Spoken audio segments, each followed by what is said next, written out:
కేటీఆర్ విషయంలో మాత్రం తగ్గేది లేదు. ఆయన తప్పనిసరిగా క్షమాపణ చెప్పాల్సిన అవసరం ఉంది.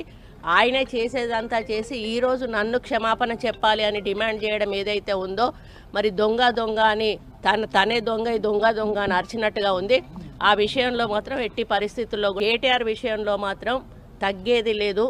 ఆయన తప్పనిసరిగా క్షమాపణ చెప్పాల్సిన అవసరం ఉంది. ఆయనే చేసేదంతా చేసి ఈరోజు నన్ను క్షమాపణ చెప్పాలి అని డిమాండ్ చేయడం ఏదైతే ఉందో, మరి దొంగ దొంగ అని తనే దొంగ దొంగ అని అరిచినట్టుగా ఉంది. ఆ విషయంలో మాత్రం ఎట్టి పరిస్థితుల్లో కూడా కేటీఆర్ విషయంలో మాత్రం తగ్గేది లేదు. ఆయన తప్పనిసరిగా క్షమాపణ చెప్పాల్సిన అవసరం ఉంది. ఆయనే చేసేదంతా చేసి ఈరోజు నన్ను క్షమాపణ చెప్పాలి అని డిమాండ్ చేయడం ఏదైతే ఉందో, మరి దొంగ దొంగ అని తనే దొంగ దొంగ అని అరిచినట్టుగా ఉంది.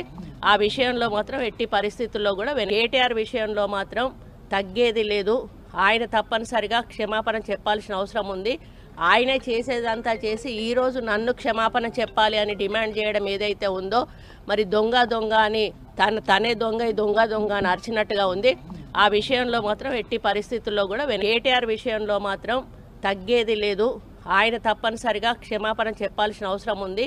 ఆయనే చేసేదంతా చేసి ఈరోజు నన్ను క్షమాపణ చెప్పాలి అని డిమాండ్ చేయడం ఏదైతే ఉందో, మరి దొంగ దొంగ అని తనే దొంగ దొంగ అని అరిచినట్టుగా ఉంది. ఆ విషయంలో మాత్రం